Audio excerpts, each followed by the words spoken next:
我感谢你召开此次紧急公开会，感谢古特雷斯秘书长的发言，感谢严恰助理秘书长和格罗西总干事的通报。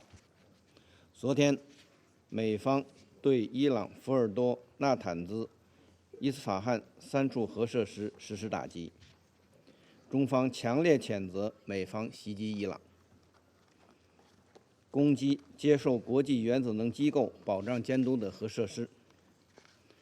美方此举严重违反联合国宪章宗旨和原则以及国际法，侵犯伊朗的主权、安全和领土完整，加剧中东紧张局势，严重冲击国际核不扩散体系。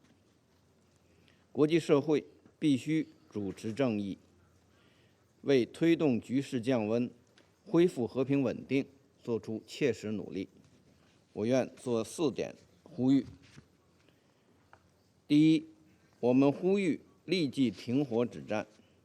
当前中东局势骤然紧张，中方对事态可能走向失控深感担忧。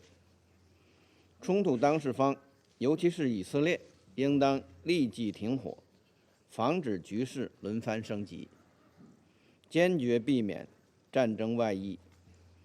有关各方应当遵守国际法，克制武力冲动，避免激化矛盾，火上浇油。第二，我们呼吁切实保障平民安全。一切冲突的最终受害者都是广大无辜民众。中方对冲突导致大量平民伤亡深感痛心。平民和民用设施不能成为军事行动的目标。国际人道法的底线不可突破。冲突当事方应以地区国家民众的利益和福祉为重，坚决避免殃及无辜平民，避免攻击民用设施。第三，我们呼吁坚持对话谈判。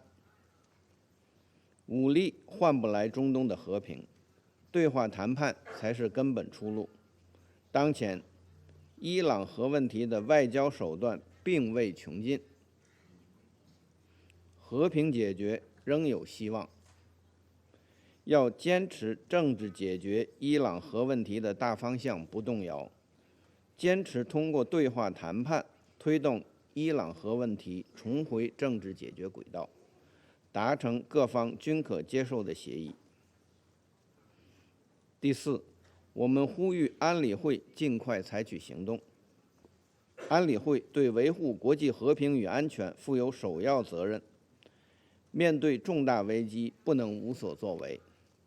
俄罗斯、中国、巴基斯坦已经提出一项安理会决议草案，呼吁立即无条件停火，保护平民，遵守国际法，开展对话谈判。